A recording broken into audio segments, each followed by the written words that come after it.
The gunshot echoed across the rolling plains of Wyoming Territory, 1878, as Katherine Vaughn's trembling hands clutched the letter that had sealed her fate. Her father was dead, his debts insurmountable, and she now belonged to a man she'd never met, a man old enough to be her father, perhaps even her grandfather. The spring sun beat down on Katherine's fair skin as she stood in the doorway of her family's modest ranch house. At 22, she had always imagined her life would unfold differently, perhaps with love, children, and a home of her own choosing. Now, all those dreams lay scattered like dust in the wind. "You have 1 week to prepare," her uncle Tobias had declared coldly that morning. "Gerald Harrington has generously agreed to take you as his wife and forgive your father's substantial debts. The arrangement is final." Katherine's green eyes had flashed with defiance. "I won't do it." Her uncle's hand had struck her cheek before she could blink. "You will. Your father's honor and this family's future depend on it. Harrington is 64, wealthy and respected. Most girls would be grateful." Now, alone, Katherine watched a lone rider approaching in the distance, the silhouette growing larger against the setting sun. She recognized the confident posture, the way the horse and rider moved as one across the landscape. Samuel Dixon, the ranch hand who had worked for her father since she was 16. The man whose blue eyes had followed her for years, whose smile made her heart quicken despite her best efforts to ignore it. Samuel pulled his stallion to a halt and dismounted in a fluid motion that spoke of a lifetime in the saddle. His hat cast a shadow over his tanned face, but Katherine could see the concern etched in his features. "Miss Katherine," he said, his voice a low rumble that seemed to match the distant thunder on the horizon. "I heard about your father. I'm sorry." Katherine nodded, fighting back tears. "Thank you, Samuel. I also heard about Harrington." His jaw tightened. "Is it true they're forcing you to marry him?" Katherine turned away, unable to bear the intensity of his gaze. "My father's debts. Your father was a good man who got caught in bad circumstances," Samuel interrupted. "But trading you like cattle isn't the answer." "I have no choice," Katherine whispered, the weight of her situation crushing her chest. "The wedding is in 1 week. Uncle Tobias has already made the arrangements." Samuel stepped closer, close enough that she could smell the leather and sun-warmed cotton of his shirt. At 28, he carried himself with the quiet confidence of a man who had seen his share of hardship and survived. "There's always a choice, Katherine," he said, dropping the formal address for the first time in all the years they'd known each other. "And I won't stand by while they sell you to a man old enough to be your grandfather." She looked up at him, startled by the determination in his voice. "What are you saying?" His blue eyes locked with hers. "They forced her to marry a man twice her age," he said, his voice hard as steel, "but not while I'm alive." The promise hung between them, dangerous and thrilling all at once. Katherine felt something stir within her, hope, perhaps.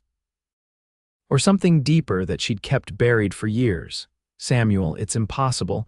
Uncle Tobias has the law on his side, and Harrington's influence stretches across 3 territories." "I don't care if it stretches to Washington," Samuel replied. "I've watched you grow from a headstrong girl into a woman any man would be proud to stand beside. I've kept my distance out of respect for your father, but I won't watch you be sacrificed." A tear slipped down Katherine's cheek. "What can you possibly do against them?" Samuel reached out, his calloused thumb gently brushing away her tear. "Trust me," he said softly. "Can you do that?" The touch of his hand against her face sent a warmth through Katherine that had nothing to do with the spring sun. For years, she had noticed him watching her, had felt the electricity when they accidentally touched, had caught herself wondering what it would be like if circumstances were different. "Yes," she whispered. "I trust you." Samuel nodded, stepping back. "Pack only what you need: clothes, any money you have, anything of value that's small. Be ready tomorrow at midnight. I'll come for you." "Where would we go?" Katherine asked, her mind racing with the implications of what he was proposing. "I have friends in Colorado Territory." "We'll head there first, then maybe farther west." His expression softened. "I know it's not what you deserve running away in the night, but it's better than the alternative." Katherine thought of Gerald Harrington with his yellow-toothed smile and hands that lingered too long during their only meeting. She thought of the decades ahead as his wife, bearing his children, enduring his touch. A shudder ran through her. "Tomorrow at midnight," she confirmed. Samuel mounted his horse with the grace that came from a lifetime in the saddle. "Until then," he said, tipping his hat, "and Katherine, don't tell anyone, not even Martha." Martha, the housekeeper who had practically raised Katherine after her mother's death, would be heartbroken at her departure. But Samuel was right. The fewer people who knew, the safer they would be.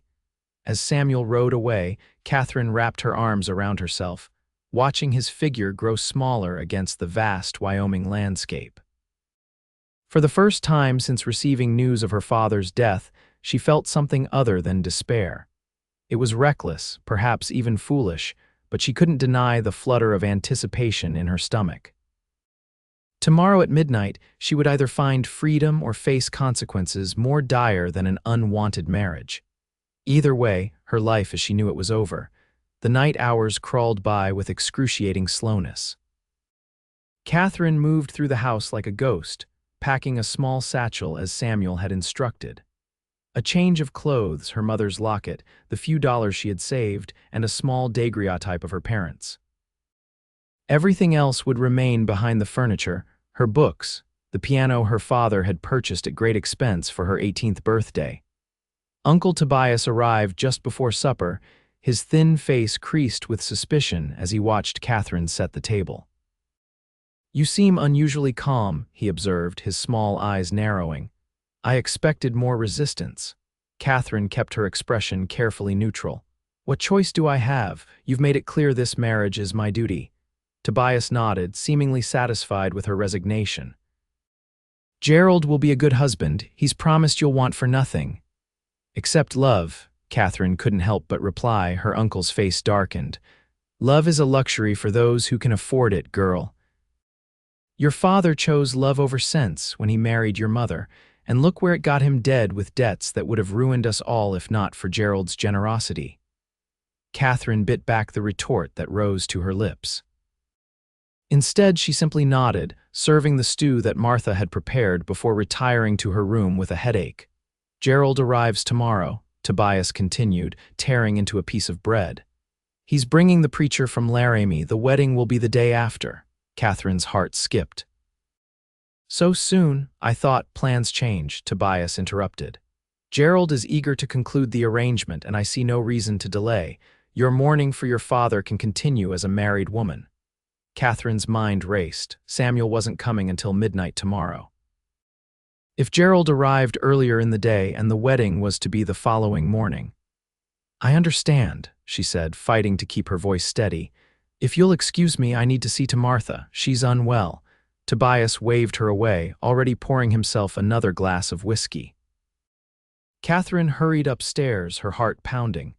She had to get word to Samuel. The timeline had accelerated, and their plan was now in jeopardy. From her window, she could see the bunkhouse where the ranch hands stayed. A light still burned in the window, and she knew Samuel would be there, perhaps already making preparations for their escape. But how to reach him without arousing suspicion? A soft knock at her door startled her. Martha stood there, her gray hair loose around her shoulders, her eyes red from weeping. "Child," she whispered, "I couldn't help but overhear your uncle. Tomorrow, the wedding is tomorrow." Katherine pulled the older woman into her room and closed the door. "The day after tomorrow, but Gerald arrives tomorrow with the preacher." Martha's weathered hand clutched Katherine's. "I won't let this happen to you. Your mother would turn in her grave." Katherine stared at the woman who had been more of a mother to her than a servant. "Martha, what are you saying?" The older woman's eyes, usually gentle, hardened with determination. "I'm saying I know what's between you and that Dixon boy. I've seen the way he looks at you and you at him, even if you both pretend otherwise." Heat rushed to Katherine's cheeks. "Martha, don't you Martha me, child. I've raised you since you were knee-high to a grasshopper. I know your heart." The woman's voice lowered. "Are you planning to run?" For a moment, Katherine considered lying, but the genuine concern in Martha's eyes broke her resolve. "Yes," she whispered. "Tomorrow at midnight, but now, with Gerald arriving early." Martha nodded, understanding immediately. I'll get word to Dixon. Your uncle will be in his cups soon enough, and I need to fetch more wood for the stove. Relief flooded Katherine. Thank you, Martha, but what about you? Once we're gone, don't you worry about an old woman like me. I've saved enough over the years to make my way to my sister's in Missouri. Martha squeezed Katherine's hands. Your happiness is what matters now. As Martha slipped out of the room, Katherine sank onto her bed, emotions churning. The path ahead was uncertain and dangerous, but the alternative of life as Gerald Harrington's wife was unthinkable. Outside, the Wyoming night deepened, stars appearing one by one in the vast sky. Somewhere out there, Samuel was preparing to risk everything for her. The thought sent a thrill through Katherine's body that was equal parts terror and exhilaration. For years, she had buried her feelings for him, convinced that the son of a drifter could never be a suitable match for the daughter of a rancher, no matter how modest their circumstances. Now, those social constraints seemed meaningless in the face of what awaited her. Katherine closed her eyes, remembering the determination in Samuel's voice. Not while I'm alive. Whatever happened tomorrow, she would never forget that someone had finally stood up for her right to choose her own path. The following day dawned clear and bright, a beautiful spring day that seemed to mock the tension building within the ranch house. Katherine moved through her chores mechanically, jumping at every sound, expecting Gerald Harrington's arrival at any moment. Martha had returned the previous night with a simple nod message delivered. Now all Katherine could do was wait and pray that Samuel had adjusted their plans accordingly. It was just past noon when the dust cloud appeared on the horizon, signaling approaching riders. Katherine's hands trembled as she stood on the porch beside her uncle, watching Gerald Harrington's carriage approach, flanked by two mounted men, one of whom wore the collar of a preacher. "Remember your duty," Tobias murmured as the carriage drew closer. "Smile." Katherine forced her lips into what she hoped passed for a welcoming expression as the carriage halted. Gerald Harrington emerged, his substantial belly preceding him, his thinning gray hair combed carefully over his balding pate. At 64, he moved with the deliberate care of a man aware of his declining physical prowess, yet unwilling to acknowledge it. "My dear," he called, his voice jovial as he approached, "how lovely you look, even in your mourning." Katherine's skin crawled as he took her hand, pressing his dry lips to it for too long. "Mr. Harrington," she acknowledged stiffly. "Gerald, please," he corrected, still holding her hand. "After all, by this time tomorrow, you'll be Mrs. Harrington." Katherine's heart stopped. "Tomorrow, I thought, the day after tomorrow," Tobias interjected quickly, shooting Katherine a warning glance. Gerald chuckled, finally releasing her hand. "Why wait? The preacher is here, the license is secured, and I've waited long enough for a wife. Tomorrow at noon, my dear." Katherine's vision swam. Noon tomorrow. 12 hours before Samuel was to come for her. 12 hours too late. "Of course," she managed to say, her voice sounding distant to her own ears. "If you'll excuse me, I should help Martha prepare rooms for you and the preacher." She fled inside, her composure crumbling with each step. In the kitchen, Martha looked up from the stew she was stirring, alarm crossing her face at Katherine's expression. "They've moved it to noon tomorrow," Katherine whispered, gripping the back of a chair to steady herself. "Samuel won't come until midnight." Martha set down her wooden spoon. "Then we need to get word to him again." "How? Uncle Tobias won't let me out of his sight now that Gerald is here, and they'll be watching you too." Martha's weathered face creased in thought. "The new ranch hand the young one with the red hair. He fetches water from the creek each evening." "I can intercept him." Katherine nodded, hope flickering faintly. "Tell him to find Samuel, to tell him they've moved the wedding to noon." The afternoon crawled by in a haze of forced pleasantries. Gerald's eyes followed Katherine's every movement, his smile revealing yellowed teeth when she caught him staring. The preacher, a thin, somber man named Reverend Watts, spent most of his time reading his Bible in the corner, occasionally offering platitudes about the sanctity of marriage that made Katherine's stomach turn. By evening, no word had come from Martha about whether she'd managed to relay the message. Dinner was a torturous affair, with Gerald regaling them with stories of his business successes, while his hand occasionally brushed against Catherine's under the table. "You'll be comfortable in my home in Cheyenne," Gerald told her as Martha served apple pie. "It's the finest house on the street, 3 stories with a view of the entire town. I've already hired additional staff to see to your needs." A gilded cage, Catherine thought bitterly, but forced herself to nod. How thoughtful. "And of course," Gerald continued, his voice dropping to what he clearly thought was an intimate tone, "I've had the master bedroom refurnished with a fine new bed from back east. Wide enough for 2, with the softest mattress money can buy." Catherine nearly choked on her pie, catching the flash of disgust that crossed Martha's face before the older woman could hide it. "If you'll excuse me," Catherine said, rising abruptly. "I find I'm quite tired after all the excitement today." Gerald's eyes gleamed with something that made her skin crawl. "Of course, my dear. Rest well. Tomorrow is an important day." In her room, Catherine paced like a caged animal. The window offered a view of the ranch yard, illuminated by a nearly full moon. The bunkhouse was dark, the men either asleep or gone. Had Martha's message reached Samuel? Was he even now devising a new plan, or was he unaware that their window of opportunity was rapidly closing? A soft knock interrupted her thoughts. Catherine opened the door to find Martha, her expression grave. "I couldn't reach him," the older woman whispered. "The red-haired boy never came for water." Catherine's hopes plummeted. "Then it's over. By the time Samuel comes at midnight, I'll already be Gerald Harrington's wife." Martha's gnarled hands clasped Catherine's. "Listen to me, child. There's another way. My sister's remedy." Catherine frowned, confused. "For sleep," Martha clarified, her voice barely audible. "A few drops in his evening whiskey, and a man sleeps like the dead until morning. Not even cannon fire would wake him." Understanding dawned on Catherine. "You mean to drug Gerald?" Martha nodded grimly. "And your uncle?" "The preacher doesn't drink, but he's staying in the guest room at the far end of the house.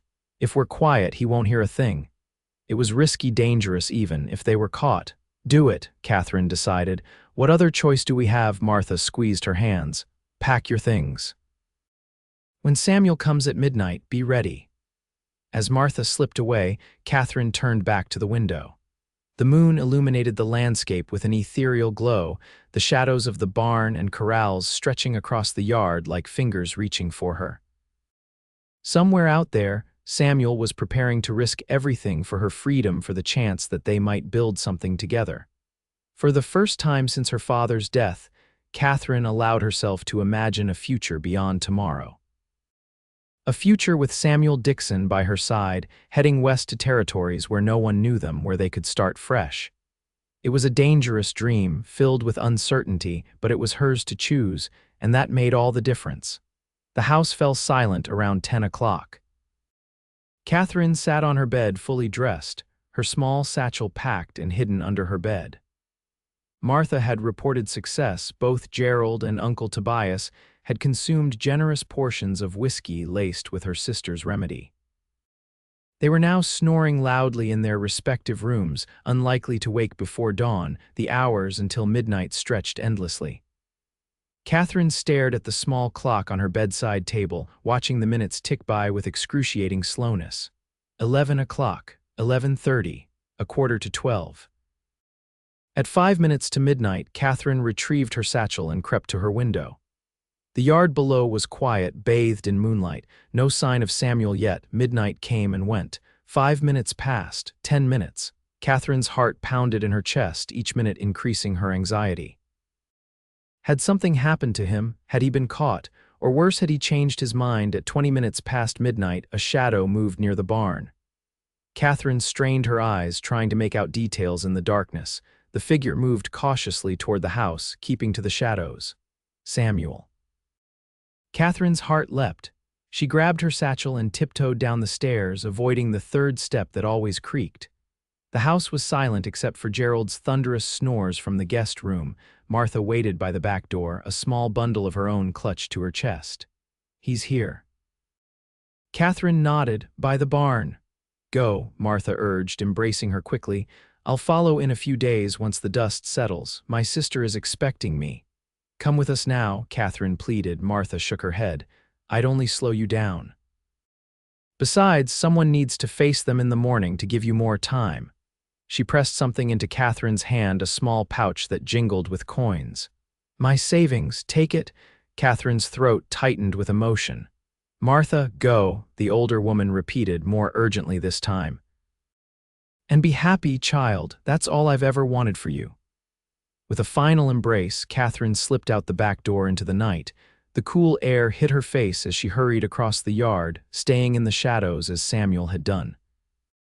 He emerged from behind the barn as she approached, his familiar figure a welcome sight. Catherine, he breathed, relief evident in his voice. I was beginning to worry. The wedding was moved to noon tomorrow, she explained quickly. Didn't you get Martha's message? Samuel's expression darkened. No, but it doesn't matter now. We need to move quickly. I have horses waiting behind the ridge. He took her satchel, his hand briefly touching hers, a small contact that sent electricity up her arm despite the gravity of their situation. Together, they moved silently past the bunkhouse and toward the ridge that bordered the ranch property. 2 horses waited in the shadow of a large boulder, already saddled and packed with supplies. Samuel helped Catherine mount, his hands strong and sure on her waist. The touch lingered a moment longer than necessary, their eyes meeting in the darkness. Once we ride out, there's no turning back, Samuel warned, his voice low. Are you certain this is what you want? Catherine looked back at the ranch house, the only home she'd ever known. Tomorrow it would be in chaos. Gerald would be furious, Uncle Tobias apoplectic. Martha would face their anger alone, though she had insisted she could handle it. But beyond that chaos lay a life that wasn't hers, a future as Gerald Harrington's possession, a decorative wife half his age meant to bear his children and warm his bed. A life without choice, without love. Catherine turned back to Samuel, his face half illuminated by the moonlight, his blue eyes serious as they searched hers for doubt. I've never been more certain of anything, she said firmly. Samuel nodded, mounting his own horse in one fluid motion. We'll ride through the night, stick to the old hunting trails. With luck, we'll cross into Colorado Territory by tomorrow evening. And then, Catherine asked, adjusting her skirts over the saddle. Samuel's expression softened, a smile playing at the corners of his mouth. And then we start living on our own terms. With that, they urged their horses forward, leaving behind the ranch and all its expectations. The night enveloped them as they rode side by side, the rhythm of hooves against earth the only sound breaking the silence. Ahead lay uncertainty, danger, and the promise of freedom. Behind lay everything Catherine had ever known. She didn't look back again. They rode through the night, Samuel setting a punishing pace that Catherine struggled to maintain. Years of helping around the ranch had made her a competent rider, but the rough terrain and constant vigilance were taxing. Still, she pushed on without complaint, aware that every mile between them and the ranch increased their chances of escape. As dawn broke, painting the eastern sky with streaks of pink and gold, Samuel finally called a halt beside a small stream sheltered by cottonwood trees. We'll rest the horses and ourselves for an hour, he decided, helping Catherine dismount. Her legs nearly buckled beneath her, stiff from hours in the saddle. Samuel caught her elbow, steadying her. You all right? Catherine nodded, too exhausted to speak. Samuel's hand lingered on her arm, a gentle pressure that was both reassuring and thrilling despite her fatigue.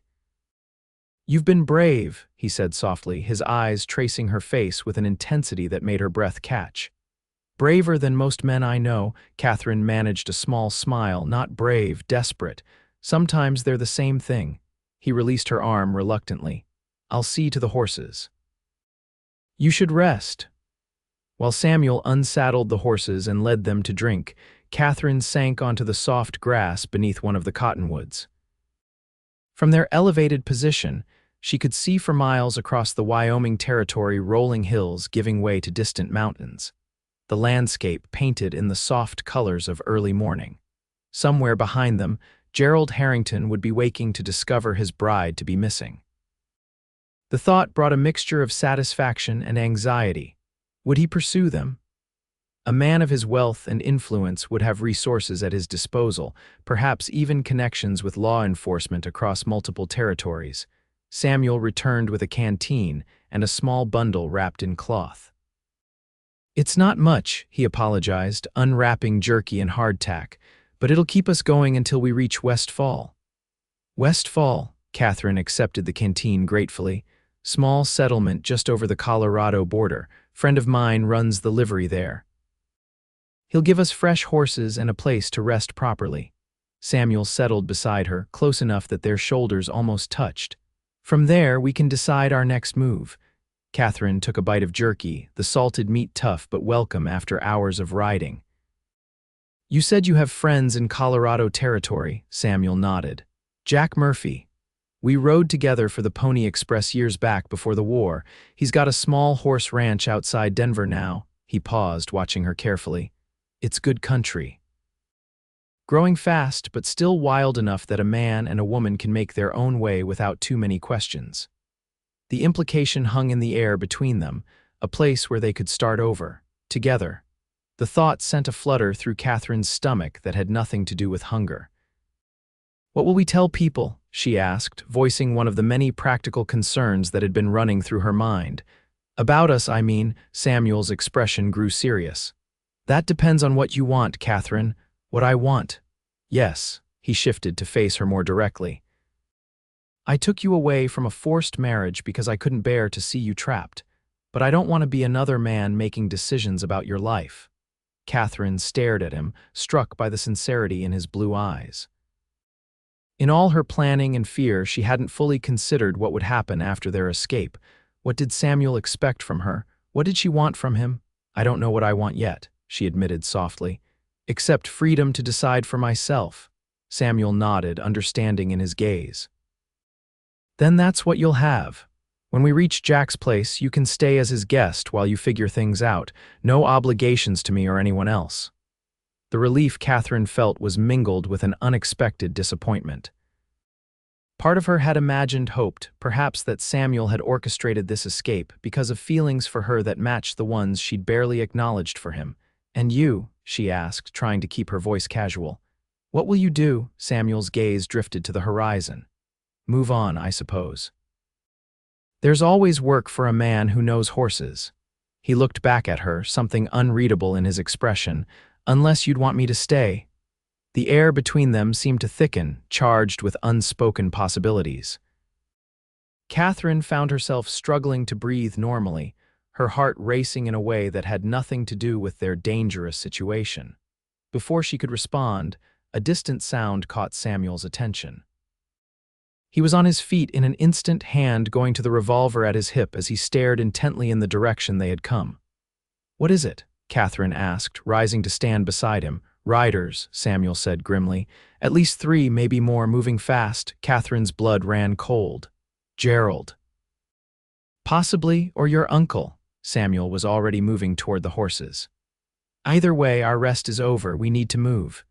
They packed up quickly, Samuel working with an efficiency born of years on the trail. Within minutes, the horses were saddled and ready. "The stream," Samuel decided, mounting his horse in one fluid motion. "We'll ride in it for a while to mask our trail. It'll slow us down, but it might throw them off." Katherine climbed onto her horse with renewed urgency, adrenaline washing away her fatigue. As they urged their mounts into the shallow stream, she cast one last glance behind them. In the far distance, barely visible, dust rose from approaching riders. The pursuit had begun. They followed the stream for nearly 2 miles, the horses picking their way carefully over the rocky bed. The water rarely rose above the animals' fetlocks, but the going was slow and treacherous. Samuel remained vigilant, constantly scanning their surroundings for any sign of their pursuers. "There," he said finally, pointing to a rocky outcropping that rose from the surrounding plains. "We'll leave the stream there and head east for a while before turning south again. The rocks won't hold tracks." Katherine nodded, trusting his experience. Her mind raced with possibilities. Who was following them? How many? What would happen if they were caught? As if reading her thoughts, Samuel spoke over his shoulder. "If it comes to it, I want you to take my horse and ride on without me. He's faster and has more endurance." I won't leave you, Katherine protested immediately. Samuel's expression hardened. Yes, you will. If they catch us, Harrington has legal claim to you as his betrothed, but me, I'll hang for kidnapping or worse. The stark reality of their situation hit Katherine with new force. This wasn't just about her freedom anymore. Samuel had put his life on the line to save her from a fate he considered worse than death. Why? She asked suddenly. Why risk so much for me? Samuel guided his horse out of the stream and onto the rocky ground beyond, waiting for Katherine to do the same before answering. Because some things are worth the risk, he said finally, his eyes meeting hers with an intensity that made her heart skip. Some people are worth everything. Before Katherine could respond, the crack of a rifle split the air. Samuel's horse reared, nearly throwing him as dirt exploded near its hooves. Ride, Samuel shouted, drawing his revolver and firing in the direction of the shot. Go, Katherine urged her horse forward, terror gripping her as more shots rang out behind them. The rocky terrain gave way to open plains as they galloped at breakneck speed, Samuel slightly behind her, turning occasionally to fire his revolver. How many? Katherine called over her shoulder. 4, Samuel replied grimly, and they're gaining. Katherine bent low over her horse's neck, urging it to greater speed. The animal responded valiantly, but she could feel it tiring beneath her. They had been riding all night with only the briefest rest. A cry of pain snapped her attention back to Samuel. His face was contorted in agony, his left arm hanging awkwardly as he struggled to maintain control of his horse with one hand. Samuel, she screamed, pulling her mount around. Keep going, he shouted back, blood darkening his sleeve. Don't stop, another shot rang out closer this time. Their pursuers were gaining ground rapidly. In the distance, Katherine could make out 4 riders, rifles raised. One she recognized instantly, Uncle Tobias, his thin frame unmistakable even at a distance. Beside him, the substantial figure of Gerald Harrington on a large black horse. The other 2 men she didn't recognize, hired guns, perhaps. Samuel pulled his horse alongside hers, his face pale with pain but determined. There's a ravine ahead, he said through gritted teeth. If we can make it there, we might lose them in the brush. Katherine nodded, her gaze fixed on the blood spreading across his sleeve. You're hit badly. I've had worse, he replied, though the tightness around his eyes belied his casual tone. Come on. They thundered toward the ravine, a slash in the earth ahead that promised temporary shelter from the bullets still occasionally kicking up dirt around them. As they neared the edge, Samuel suddenly pulled his horse in front of hers. Follow the ravine west, he instructed rapidly. It opens into a valley about 3 miles on. Jack's place is just beyond the foothills you'll see to the southwest. What are you doing? Katherine demanded, a terrible suspicion forming. Samuel's blue eyes locked with hers, filled with a mix of determination and something deeper that made her breath catch. Buying you time. Before she could protest, he leaned across the space between their horses and kissed her a brief, fierce press of his lips against hers that contained everything they hadn't said. Then he wheeled his horse around, facing their pursuers. Go, he commanded, drawing his revolver. I'll find you, Katherine, I promise. Tears blurred her vision as she urged her horse down the steep slope into the ravine. Behind her, the rapid fire of Samuel's revolver echoed, answered by the deeper report of rifles. She wanted to turn back, to stand with him against whatever came, but she knew it would only waste his sacrifice. So she rode, tears streaming down her face, Samuel's kiss still burning on her lips, his promise echoing in her ears. The ravine provided cover from the gunfire, its steep walls rising on either side as Katherine pushed her exhausted horse forward. The sounds of the gunfight faded behind her, replaced by the pounding of her heart and the labored breathing of her mount. She followed the ravine as Samuel had instructed, desperate to believe that he would survive, that he would find her as promised. The alternative was too painful to contemplate. After what seemed like hours, the ravine widened, eventually opening into a broad valley just as Samuel had described. In the distance, foothills rose against the afternoon sky. Southwest, he had said. Safety lay southwest. Katherine paused, looking back the way she had come. No sign of pursuit, no sign of Samuel either. The valley stretched empty and vast around her, emphasizing her sudden solitude. For the first time since fleeing the ranch, she was truly alone. "Please be alive," she whispered into the wind. "Please find me." With a deep breath, Katherine turned her horse southwest and continued her journey.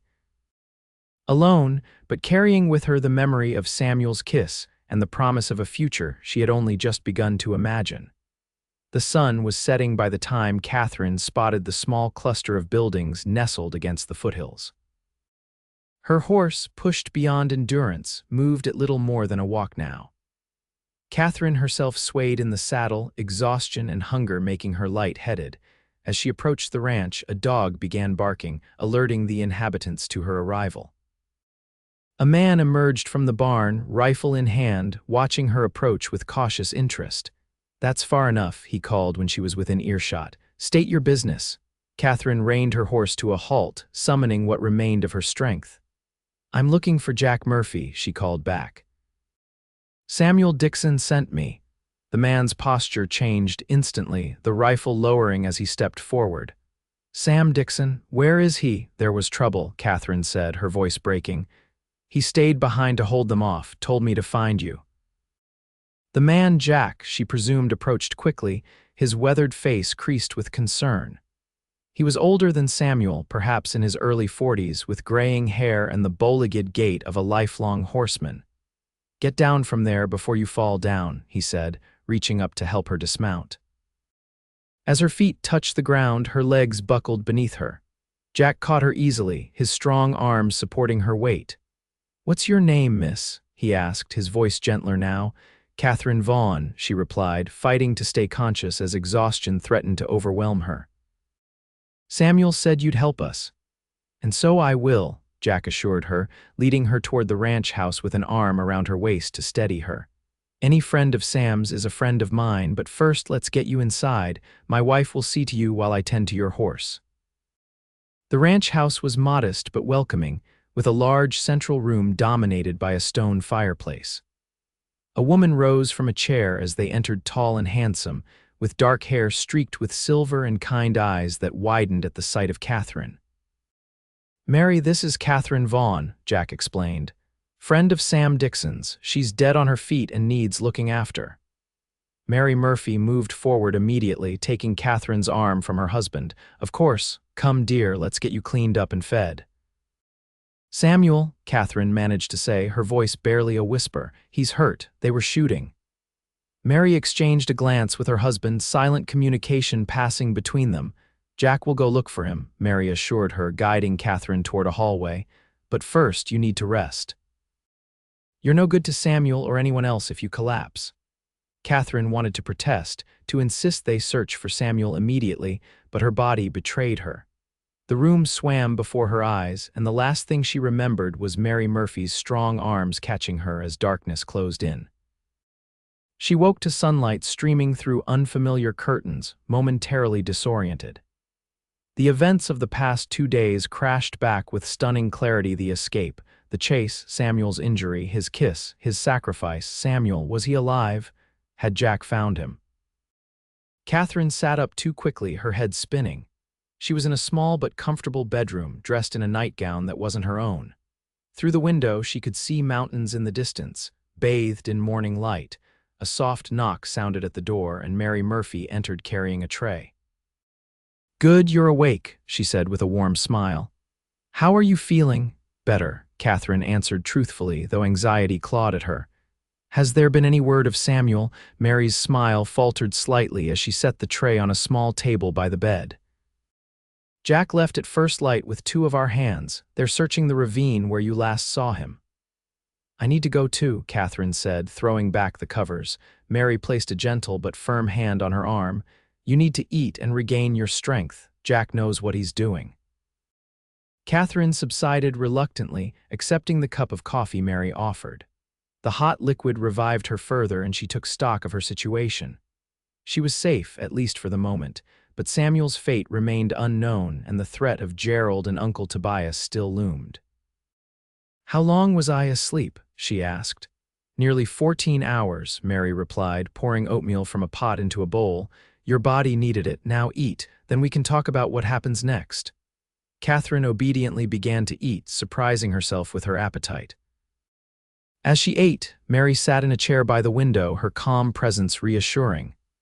Jack told me a little about why you might be running, Mary said carefully.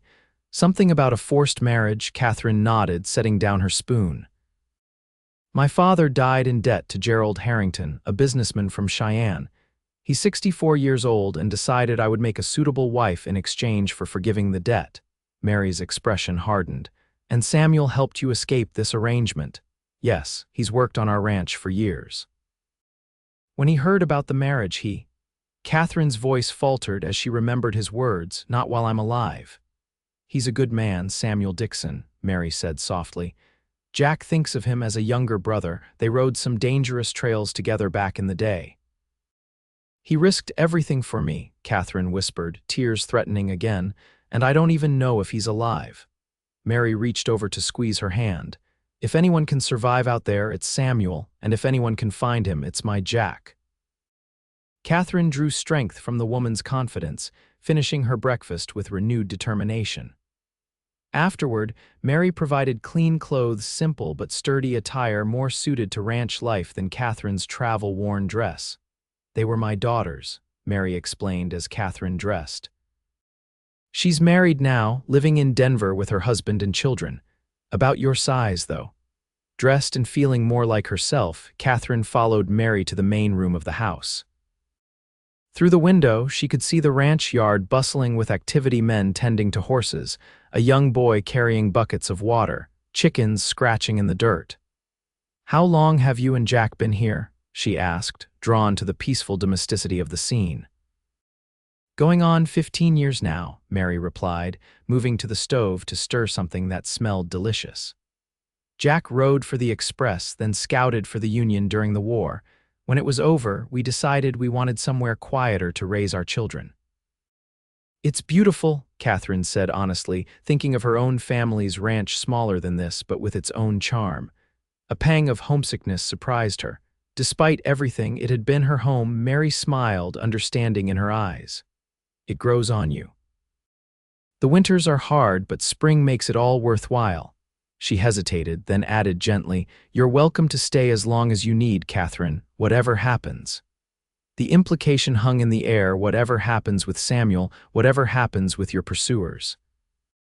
The kindness of these strangers overwhelmed Katherine suddenly, bringing fresh tears to her eyes. Thank you, she managed to say. I don't know how I'll ever repay you. Mary waved away her gratitude. No need, we've been where you are young and facing hard choices. Besides, any friend of Samuel's is family as far as we're concerned. The sound of hoofbeats in the yard interrupted their conversation. Katherine rushed to the window, heart pounding. 3 riders approached the house, one supporting another who slumped in the saddle. It's Jack, Mary said, already moving toward the door. And he's found someone. Katherine ran outside, hope and fear battling in her chest as she watched the riders dismount. Jack was supporting a man who leaned heavily against him, head bowed, one arm in a makeshift sling. Samuel. Katherine cried, rushing forward. He looked up at the sound of her voice, his face pale and drawn with pain but very much alive. Relief broke across his features as he saw her. Katherine, he breathed, his voice rough. You made it. She reached him just as his knees gave way, helping Jack lower him gently to the ground. His left shoulder was heavily bandaged, the cloth stained with blood, but his eyes were clear as they found hers. I told you I'd find you, he said softly. Katherine couldn't speak past the lump in her throat. Instead, she pressed her forehead against his, one hand cupping his face, overwhelmed by the simple fact of his survival. Let's get him inside, Jack said, breaking the moment gently. He's lost a lot of blood, but the bullet went clean through. With rest and Mary's nursing, he'll mend. Together, they helped Samuel into the house and onto a bed in a room adjacent to Katherine's. Mary immediately set about examining his wound, her capable hands working with practiced efficiency. You're lucky, Samuel Dixon, she scolded as she cleaned the wound. Another inch to the right and we'd be burying you instead of patching you up. Samuel managed a weak smile. Wouldn't be the first time you've saved my hide, Mary. And I doubt it will be the last, she retorted, but her eyes were kind. Katherine, hand me those bandages, would you? Working together, they rebandaged Samuel's shoulder. The wound was ugly but clean, as Jack had said. With proper care, it would heal without complication. What happened after I left? Katherine asked when Mary had finished and stepped away to dispose of the bloodied bandages. Samuel leaned back against the pillows, exhaustion evident in every line of his body. They were more interested in you than me.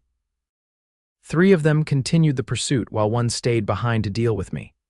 Uncle Tobias, Katherine guessed. Samuel nodded, said he'd see me hang for kidnapping you. We exchanged some words. A ghost of a smile touched his lips, and bullets. His aim was poor. Unlike yours, Jack commented from the doorway. Tobias Vaughn won't be using his right arm again anytime soon, from what I heard in town this morning. Katherine's eyes widened. You shot my uncle, he shot me first, Samuel pointed out reasonably. What about the others, Gerald? Katherine asked, anxiety returning. Jack stepped fully into the room, his expression serious. They're still searching. Word in town is that Harrington's offering a substantial reward for information leading to your recovery. $500. Katherine sank onto the edge of Samuel's bed, the enormity of their situation pressing down on her. Then we can't stay here. We're putting you all in danger. Nonsense, Mary said firmly, returning with a cup of something steaming. The Murphy Ranch has weathered worse than Gerald Harrington's temper. Mary's right, Jack agreed. Besides, you both need time to recover before traveling again, Samuel especially. Samuel's hand found Katherine's, his fingers intertwining with hers in a gesture that felt both new and perfectly natural. A few days, he conceded. Then we should move on, maybe farther west. California, Katherine suggested, the idea forming suddenly. It's far enough that even Gerald's influence might not reach. Samuel's blue eyes met hers, searching. California, he repeated softly. It's a long journey. The unspoken question hung between them: would they make that journey together, as partners, as something more? Katherine squeezed his hand, remembering the kiss they had shared in the moment of greatest danger.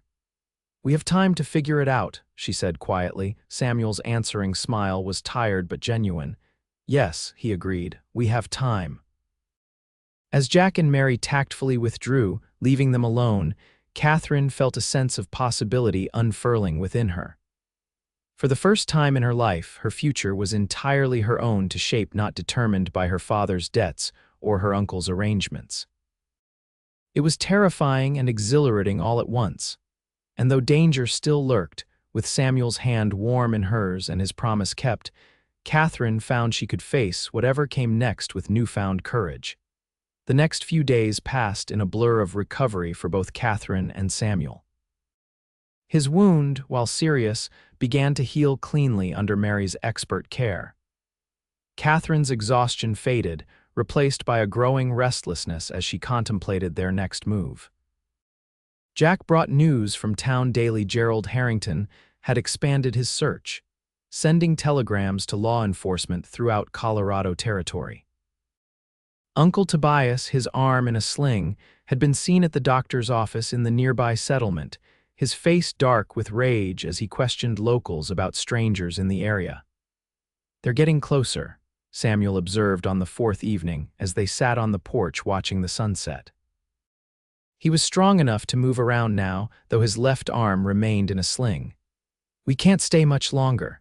Katherine nodded, the peaceful routine of ranch life already feeling like a temporary reprieve rather than a permanent solution. Where will we go? Samuel studied her profile in the fading light. That depends, he said carefully. On what? On what you want, Katherine. He shifted to face her more directly. When I helped you escape, I didn't have expectations beyond getting you to safety. But now. Katherine felt her heart quicken at the intensity in his blue eyes. Now, Samuel took a deep breath. Now I find myself hoping for more than just being your rescuer. The admission hung between them, honest and vulnerable. Katherine thought of the kiss they had shared in that moment of desperation, the way his hand sought hers whenever they were close. the looks that passed between them that said more than words ever could. "I've never had a choice before," she said softly. "About who to love, who to build a life with, it was always decisions made for me, paths chosen by others." Samuel nodded, understanding and a hint of resignation in his expression. "And you deserve that choice. If you want to go your own way once we're clear of Harrington's reach, I'll understand." Katherine reached for his hand, her fingers intertwining with his. "What if my choice is you, Samuel Dixon?" The hope that bloomed in his eyes took her breath away. "Is it?" Instead of answering with words, Katherine leaned forward and kissed him a gentle, questioning kiss so different from the desperate one they had shared during the chase. Samuel's good arm came around her waist, drawing her closer as he responded with equal gentleness. When they pulled apart, Samuel rested his forehead against hers. "I've wanted to do that properly since the moment I saw you standing in your father's doorway 6 years ago," he confessed. Katherine smiled, a bubble of happiness expanding in her chest despite the dangers that still surrounded them. "Why didn't you? You were 16, he replied simply. "And I was just a ranch hand with nothing to offer a rancher's daughter." "And now?" Katherine asked, her hand coming up to rest against his cheek. Samuel turned his head to press a kiss to her palm. "Now I'm still just a man with not much to his name, but I love you, Katherine Vaughn. I think I have from the first moment I saw you." The words, spoken so plainly and honestly, filled Katherine with a warmth that spread through her entire being. "I love you too," she whispered, realizing as she said it how true it was, how long she had carried these feelings without fully acknowledging them. Their second kiss was deeper, a promise and a beginning all at once. When they separated, both were smiling despite the uncertainty of their future. "California," Samuel suggested, his eyes alight with new purpose. "We could start fresh there, build something together." Katherine nodded, already imagining the possibilities. "California," she agreed, "but first we need to get safely away from here." As if summoned by her words, Jack appeared at the edge of the porch, his expression grave. "Samuel, Katherine," he said, his voice low and urgent. "Riders coming up the road, at least 6 of them." Samuel was on his feet immediately, wincing as the movement jarred his injured shoulder. "Harrington." Jack nodded grimly. "And your uncle, Miss Vaughn, along with what looks like hired guns." Katherine's momentary happiness evaporated, replaced by cold fear. "They've found us." "Get inside," Jack instructed, already moving toward the barn. "I'll gather the men." "We won't let them take you without a fight." "No," Katherine said firmly, stopping him. "I won't have bloodshed on my account, not yours, not your men's." Samuel's hand tightened around hers. "Katherine, there's another way," she insisted, an idea forming rapidly. "Jack, do you still keep the justice of the peace in your debt over that card game?" Jack's eyebrows rose in surprise. "Judge Wilson, yes, but send for him now and Mary too." Katherine turned to Samuel, determination replacing fear. "We're getting married." Samuel stared at her, momentarily speechless. "Now, with Harrington and 6 armed men approaching?" "Yes, now," Katherine confirmed. "Gerald's claim on me is as his betrothed, but if I'm already a married woman when he arrives?" Understanding dawned in Samuel's eyes, followed quickly by admiration. "The law would be on our side." "Exactly," Katherine turned back to Jack. "Will Judge Wilson come?" Jack's weathered face split in a grin. "For the chance to clear his debt, he'll be here in 20 minutes. He hesitated. "But Harrington will be here in 10. "Then we'll stall him," Mary said from the doorway, having overheard the conversation. "Jack, send Tommy for the judge. Katherine, come with me. Every bride needs something special to wear, even in a hurry." As Mary whisked Katherine inside, Samuel called after them, "Is this really how you want it to be? A rushed ceremony with danger at our door?" Katherine paused, looking back at the man who had risked everything to give her a choice. "It's not the how that matters, Samuel, it's the who."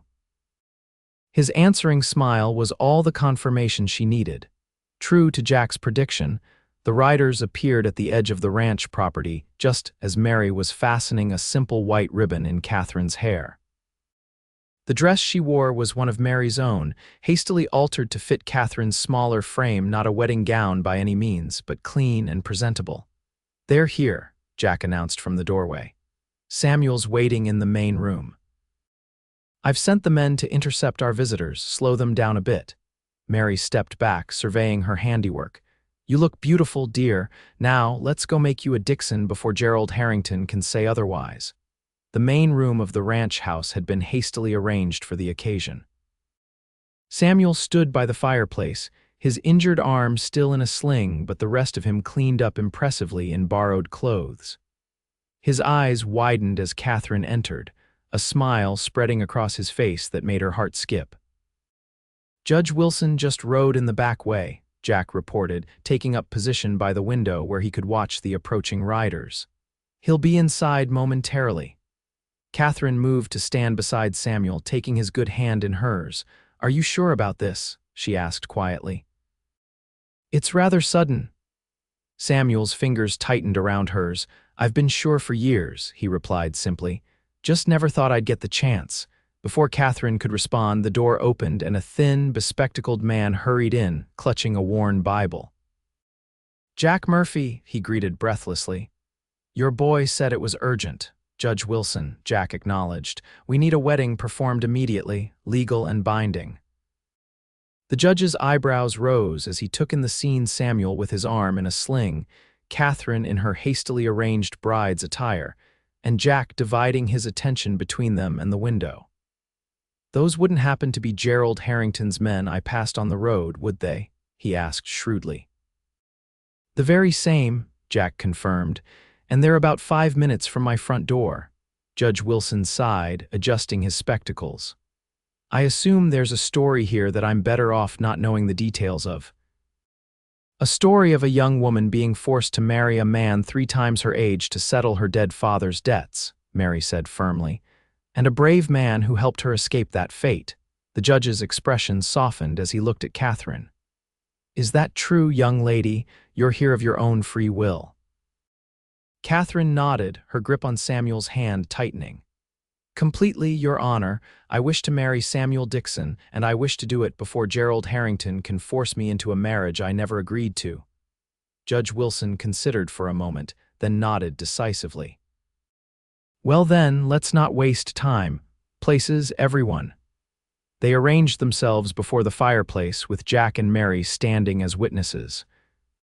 Through the window, Katherine could see the riders approaching the house, where several of Jack's ranch hands were engaged in what appeared to be a deliberate delay checking saddles, offering water for the horses. Dearly beloved, Judge Wilson began, opening his Bible, we are gathered here in the sight of God to join this man and this woman in holy matrimony. The ceremony was brief by necessity, the judge moving through the essential elements with practiced efficiency. When it came time for the vows, Samuel turned to face Katherine fully, his blue eyes never leaving hers as he repeated the sacred promises. I, Samuel James Dixon, take thee, Katherine Elizabeth Vaughn, to be my wedded wife, he said, his voice steady and sure. To have and to hold from this day forward, for better, for worse, for richer, for poorer, in sickness and in health, to love and to cherish, till death do us part. Katherine repeated her own vows, emotion making her voice tremble slightly. As she spoke the ancient words of commitment, she felt a sense of rightness settle over her. This hasty ceremony, performed under threat, was nevertheless the most honest choice she had ever made. The rings, Judge Wilson prompted. Jack stepped forward, producing 2 simple gold bands. Family heirlooms, he explained with a wink. Seems appropriate. Samuel took one of the rings, sliding it onto Katherine's finger with gentle care. With this ring I thee wed, he said softly, the words meant for her alone. Katherine did the same for him, noting how the gold band seemed to belong on his strong hand. By the authority vested in me by the territory of Colorado, Judge Wilson declared, I now pronounce you husband and wife. You may. The front door burst open before he could finish, Gerald Harrington filling the doorway with his substantial frame.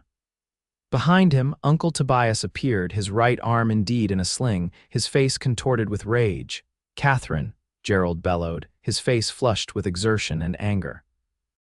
This charade ends now. You're too late, Harrington, Jack said calmly, moving to stand between the intruders and the newlyweds. The ceremony is complete. Allow me to introduce Mr. and Mrs. Samuel Dixon." Gerald's face purpled as he took in the scene: Katherine in her makeshift wedding dress, Samuel at her side, Judge Wilson closing his Bible with a decisive snap. "This is outrageous," Uncle Tobias spluttered. "She is promised to Mr. Harrington. This marriage is invalid." "On the contrary," Judge Wilson said mildly, adjusting his spectacles. "All legal requirements have been met. The bride is of age, both parties consented freely, and I, as a duly appointed justice of the peace, have pronounced them lawfully wed." He produced a certificate from his pocket. "Signed and sealed, as you can see." Gerald stepped forward menacingly. "I don't care about your paper. She was promised to me, and I will have what's mine." "She was never yours to claim," Samuel said, his voice quiet but carrying a steely edge as he stepped forward. "Katherine is a free woman who made her choice. The law recognizes that choice, even if you don't." Gerald's hand moved toward the pistol at his hip. "The law, out here money is the law, boy, and I have plenty of it." "I wouldn't," Jack warned, his own hand resting casually near his revolver. Behind him, two of his ranch hands appeared in the doorway, rifles in hand. "Not in my house, Harrington." A tense silence fell, the air thick with potential violence. Katherine moved to stand beside Samuel, her hand finding his. "Mr. Harrington," she said, her voice steady despite her racing heart, "whatever arrangement you made with my uncle, it was done without my consent. I never agreed to marry you." "Your father's debts," Gerald began. "My father's debts died with him," Katherine interrupted. "And even if they didn't, I am not property to be traded to settle accounts." Gerald's small eyes narrowed as they shifted between Katherine and Samuel. "So it's like that, is it? You spread your legs for a ranch hand rather than honor your family's obligations." Samuel lunged forward, only Katherine's grip on his arm and his injured shoulder preventing him from reaching Gerald. "You watch your mouth when speaking to my wife," he growled. Uncle Tobias stepped between them, his thin face twisted with contempt. "Your wife. A fine match, a penniless drifter and an ungrateful girl who betrays her family at the first opportunity." "That's enough," Mary said firmly, entering the fray with the confidence of a woman accustomed to managing difficult men. "Mr. Harrington, Mr. Vaughn, you've had your say. Now I suggest you leave before this situation deteriorates further." Gerald looked around the room, taking in the determined faces arrayed against him, the legal marriage certificate in Judge Wilson's hand, and the armed men at the door. Slowly, the reality of his position seemed to dawn on him. "This isn't over," he said finally, his voice heavy with promise. "Not by a long shot." "Yes, it is," Katherine replied with newfound confidence. "I am legally married to Samuel Dixon. Whatever claim you thought you had on me is null and void." Gerald's face darkened, but he made no further move toward them. Instead, he turned to Uncle Tobias. "Come, we're wasting our time here." As they moved toward the door, Gerald paused, looking back at Katherine with cold eyes. "You've made a powerful enemy today, girl, both of you have. Remember that?" Then they were gone, the sound of their horses' hooves fading as they rode away from the ranch. Only when they were completely out of sight did Katherine release the breath she'd been holding, her body sagging against Samuel's. "Well," Judge Wilson said into the silence that followed, removing his spectacles to clean them methodically, "that was certainly one of the more memorable ceremonies I've performed."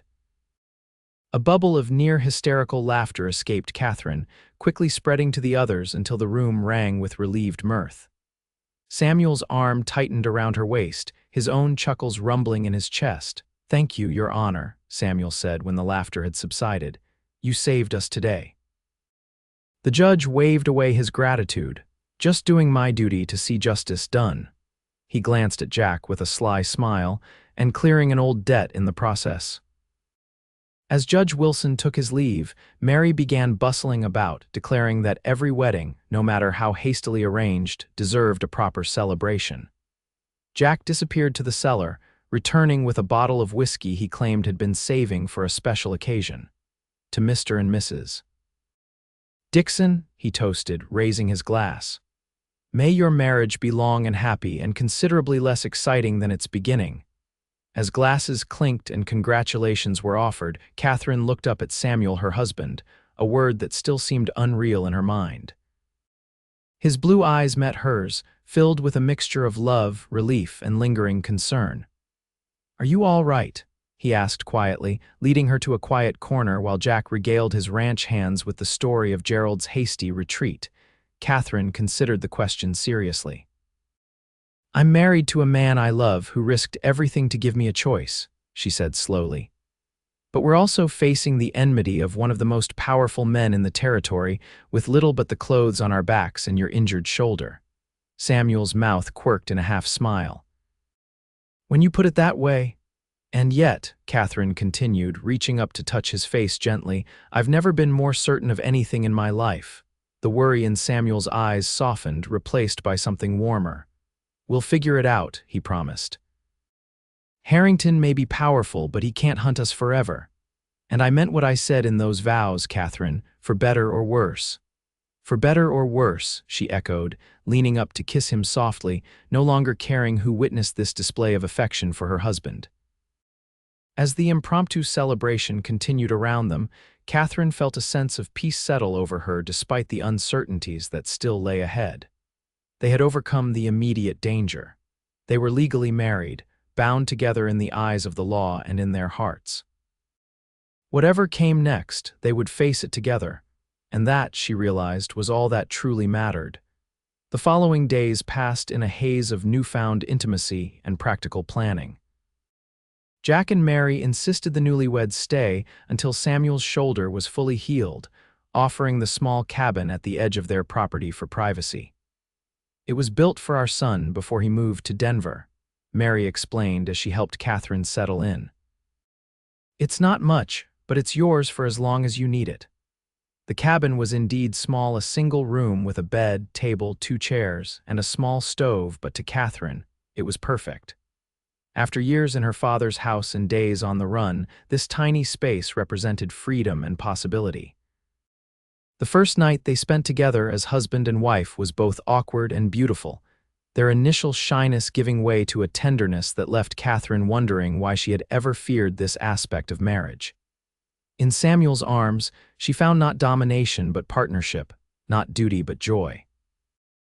"I never imagined it could be like this," she admitted in the quiet darkness afterward, her head resting on his uninjured shoulder. Samuel's fingers traced lazy patterns on her bare skin. "Like what? So, equal," she said, struggling to find the right words. "With Gerald, it would have been." She shuddered, unable to complete the thought. Samuel's arm tightened around her. "Don't think about him," he murmured, pressing a kiss to her forehead.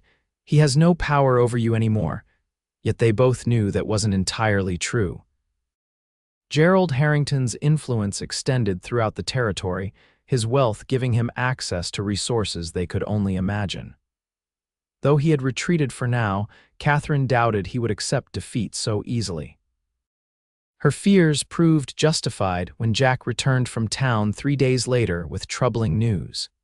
"Harrington's put out a reward for information on your whereabouts," he reported grimly as they gathered around the table in the main house. $500, enough to tempt even decent folk in these parts." Samuel's jaw tightened. "We need to move on. We've imposed on your hospitality long enough." "Nonsense," Mary protested. "Your family now, and Samuel's shoulder still needs time." "Mary's right about your shoulder," Jack agreed, "but wrong about staying. Harrington's men were asking questions all over town. It won't be long before someone mentions my connection to you, Samuel." Katherine reached for Samuel's hand under the table, finding it already reaching for hers. "California," she suggested, returning to their earlier plan. Jack nodded thoughtfully. "It's a long journey, but distance is your best protection now, and Harrington's influence doesn't extend as far west." "When?" Samuel asked, practical as always. "Tomorrow," Jack decided. "I'll provision you with supplies, good horses. You'll take the southern route through New Mexico territory, longer but less traveled. Harrington will expect you to head straight west." That night, as they prepared for their journey, Katherine found herself standing in the doorway of their cabin, looking out at the star-filled Colorado sky. Tomorrow, they would begin the longest journey of her life, heading toward an uncertain future in a place she'd only heard stories about. Samuel's arms encircled her from behind, his chin resting on top of her head. Having second thoughts, he asked quietly. Katherine leaned back against his solid warmth. Not about us, she assured him. Never about us, just wondering what we'll find at the end of this road. A fresh start, Samuel said simply. Land of our own, perhaps. I've saved most of my wages over the years. It's not much, but enough to begin somewhere new. And if Gerald follows us even there, Samuel was quiet for a moment. Then we'll face him together, he said finally. But I think even a man like Harrington has limits to his spite. California is a long way to chase a wounded pride. Katherine turned in his arms, studying the face that had become dearer to her than any other. In just days, their relationship had transformed from cautious attraction to deep partnership. She still marveled at the ease with which they had adapted to each other, as if they had been meant to find this connection all along. I love you, Samuel Dixon, she said softly, the words still new enough to feel precious on her tongue, his blue eyes crinkled at the corners as he smiled down at her. And I love you, Katherine Dixon, her new name, her new identity. A symbol of the choice she had made and the life she had claimed for herself. As Samuel lowered his lips to hers, Katherine surrendered to the moment, pushing thoughts of tomorrow's journey and Gerald's threats to the back of her mind. Whatever challenges awaited them, they would face them together. For now, this night, this love was enough. Dawn broke clear and cold the next morning. Katherine and Samuel rose early, packing their few belongings and the supplies Jack had generously provided. Mary prepared a hearty breakfast and packed food for their first days on the trail. Take the map Jack marked, Mary instructed as they finished eating. And this. She pressed a small revolver into Katherine's hand. Every woman should know how to protect herself, especially on the frontier. Katherine accepted the weapon hesitantly. I've never fired a gun before. Samuel will teach you, Mary said confidently, but carry it always, just in case. The farewell was brief but emotional. In just a few short days, the Murphys had become family to Katherine, offering her the unconditional support she had missed since her mother's death. Right when you're settled, Mary insisted, embracing Katherine tightly. And remember, our door is always open to you. Jack clasped Samuel's hand firmly. Take care of each other, he said simply, and don't look back. As they mounted their horses, strong, reliable animals from Jack's own stock, Katherine took one last look at the ranch that had provided them sanctuary in their time of greatest need. She committed it to memory, knowing she might never see it again. With a final wave to the Murphys, they turned their horses south and began the long journey toward California and the new life that awaited them there. The first week on the trail passed uneventfully. They kept to the route Jack had marked, avoiding major settlements and sticking to less traveled paths. Samuel's shoulder improved daily, the clean air and regular exercise aiding his recovery. Each night, they made camp together, falling into an easy routine, Samuel tending the horses while Katherine prepared their simple meals, both of them working together to set up their small tent. Under the vast western sky, they talked of their hopes for the future, the kind of life they wanted to build in California. A small ranch, perhaps, Samuel mused one night as they lay side by side watching the stars. Nothing grand, but enough land for good horses. And a garden, Katherine added, warming to the vision. Vegetables, flowers, maybe fruit trees someday. Children? Samuel asked softly, the question hanging between them. Katherine turned to look at him, seeing the vulnerability in his expression. Yes, she said simply. When the time is right. His smile in response made her heart swell. It was still strange sometimes, this transition from running for their lives to planning a future together. Yet it felt right, as if all the dangers they had faced had led them precisely where they were meant to be. On the 10th day, they reached a small settlement just inside New Mexico Territory.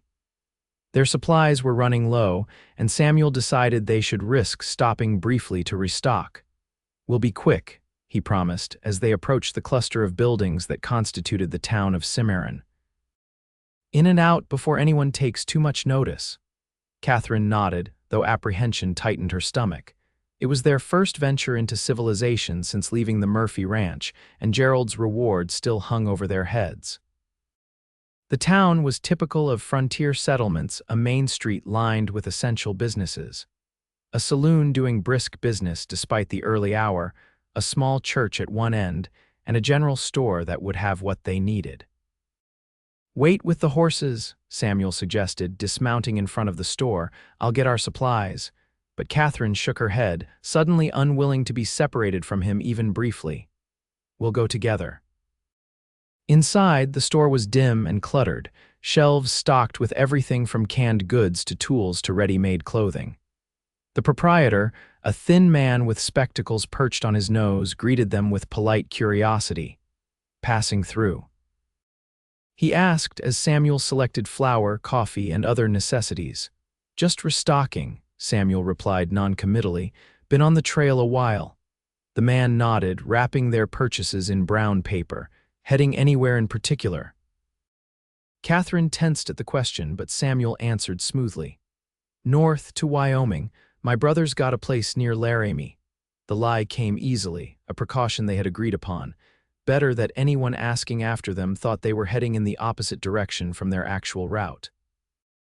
Their business completed, they were just mounting their horses when a commotion further down the street caught their attention.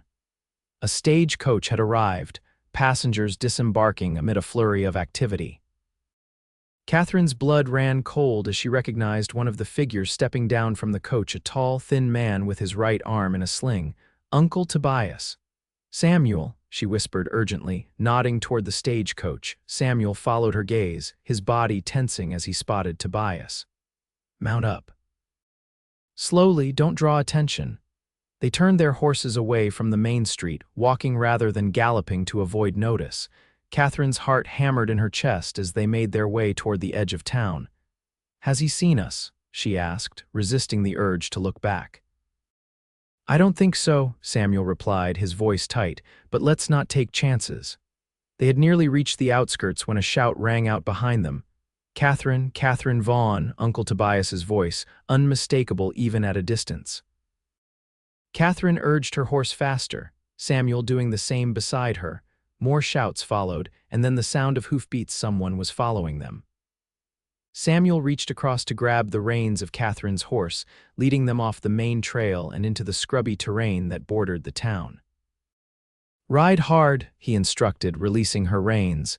"Don't stop no matter what you hear." The implication sent fear coursing through her.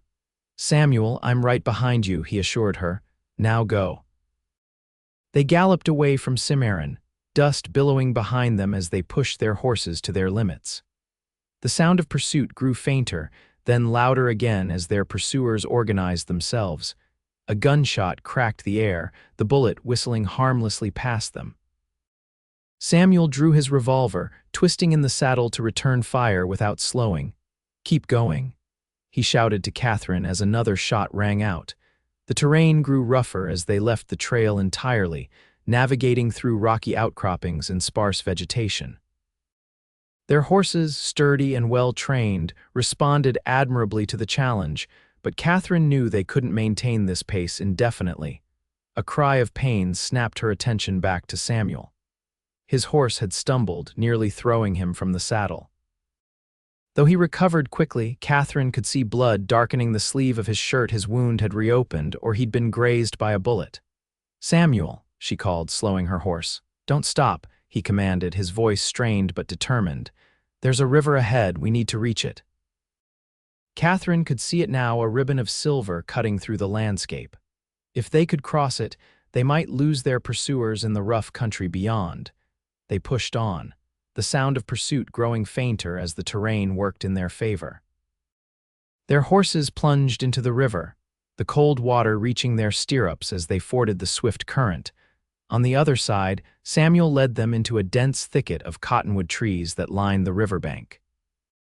Only when they were well concealed did he finally signal to stop, both of them listening intently for sounds of pursuit. Minutes passed in tense silence. Finally, Samuel relaxed slightly. "I think we lost them, for now." Katherine dismounted immediately, moving to examine his arm. "You're bleeding." Samuel grimaced as she helped him remove his coat. reopened the wound, wasn't careful enough mounting up. The bandage beneath his shirt was soaked with fresh blood. Katherine worked quickly to clean and rebind it with supplies from their saddlebags. How did they find us? She asked as she worked, her hands gentle but efficient. Samuel shook his head. Bad luck, most likely. Tobias must be checking every settlement between Colorado and California. Which means he'll keep looking, Katherine said grimly, tying off the fresh bandage. But he won't know which way we went after Cimarron, Samuel pointed out.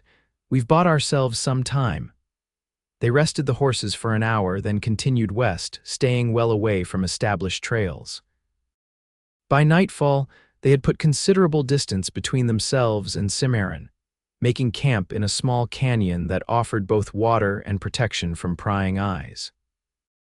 As they sat beside their small fire, eating a simple meal of beans and hardtack, Katherine found herself studying Samuel's profile in the flickering light. The events of the day had shaken her more than she wanted to admit. "We could have died today," she said softly. Samuel looked up from the fire, his blue eyes serious in the golden light. "Yes, is this what our life will be? Always running, always looking over our shoulders." Samuel set aside his plate and moved to sit beside her, his good arm wrapping around her shoulders. "No," he said firmly. "This is temporary. Once we reach California, once we're established somewhere new, this will be behind us." "How can you be sure? What if Gerald never gives up?" Samuel was quiet for a moment, considering. "Your uncle is acting as Harrington's agent, searching for us." But even Harrington's reach has limits. He can't spend forever hunting two people who have done nothing wrong except deny him something he wanted. The practical assessment was reassuring, though Katherine still felt the weight of uncertainty pressing down on her. "I just want peace," she admitted. "A quiet life with you without fear." Samuel kissed her temple gently. "And you'll have it, I promise." That night, as they lay together in their small tent, Katherine found comfort in Samuel's arms despite the danger that still pursued them. Whatever happened, they were together. That knowledge gave her the courage to face whatever lay ahead. The next morning, they altered their route, heading southwest instead of due west. It would add days to their journey but take them further from established trails where they might be spotted. The landscape changed as they traveled, the forested mountains giving way to arid plains and eventually to desert terrain as they skirted the northern edge of what would someday be Arizona Territory. The heat was intense, the water sources scarce, but they pressed on, driven by the promise of safety that awaited them in California. 3 weeks after their narrow escape in Cimarron, they crested a rise and saw before them the Sierras rising in the distance, the final barrier between them and their destination. "California," Samuel said, a note of awe in his voice. "Just beyond those mountains." Katherine reached across the space between their horses to take his hand. "We made it." "Almost," he corrected with a smile. "Still have to get over those mountains, but the greatest danger seemed behind them now."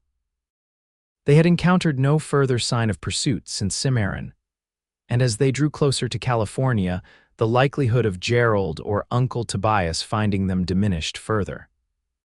They crossed into California Territory 2 days later, the realization that they had reached their destination bringing a surge of emotion that caught Katherine by surprise. Tears filled her eyes as Samuel helped her dismount at their campsite that evening. "What is it?" he asked, concerned by her sudden weeping. "We're here," she said simply, gesturing to the land around them. "We made it, Samuel, we're free." Understanding softened his features as he drew her into his arms. "Yes," he agreed, his own voice thick with emotion, "free to start our new life." That night, beneath a canopy of California stars, they made love with a tenderness born of shared struggle and triumph. Whatever challenges awaited them in this new land, they would face them together, stronger for all they had overcome. The final leg of their journey took them to a small settlement in Northern California called Pine Valley, nestled in the foothills of the Sierras. It was a growing community, Samuel had heard, with good land available and a need for skilled horsemen. Their arrival caused little stir, just another young couple seeking opportunity in the West, indistinguishable from the many others who passed through. Using the money Samuel had saved and the generous gift from Martha, they purchased a small cabin on the outskirts of town, with 10 acres of land that sloped gently toward a clear stream. It wasn't much, but it was theirs. The foundation of the life they had risked everything to build.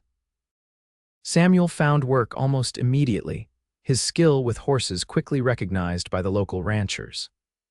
Katherine, applying knowledge gained from years on her father's ranch, planted a vegetable garden beside their cabin and began taking in mending to supplement their income. Gradually, cautiously, they integrated into the community. Katherine made friends with neighboring women. Samuel earned the respect of the men he worked with. They attended the small church on Sundays, contributed to community events, became part of the fabric of Pine Valley. And if they were sometimes reserved about their past, if they gave vague answers about where they had come from and why they had chosen California, no one pressed them too hard. The West was full of people reinventing themselves, leaving troubled pasts behind for the promise of new beginnings. 1 year after their arrival in Pine Valley, Katherine stood in the doorway of their cabin, watching Samuel return from a day's work at the Henderson Ranch. The sight of him still made her heart quicken tall and straight in the saddle, his skin bronzed by the California sun, his smile warming as he caught sight of her waiting. "You're home early," she called as he dismounted.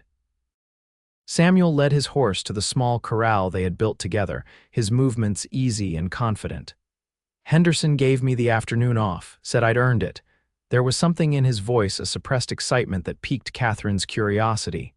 "Oh, any particular reason?"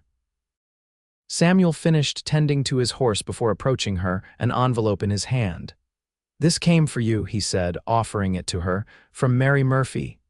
Katherine took the envelope eagerly. They had written to the Murphys upon reaching California, but communications across such distances were unreliable at best. This was the first word they had received in return.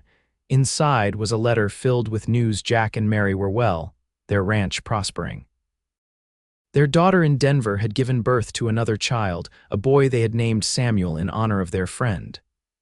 And then, the most significant news of all, Gerald Harrington died last winter, Katherine read aloud, her voice faltering with shock.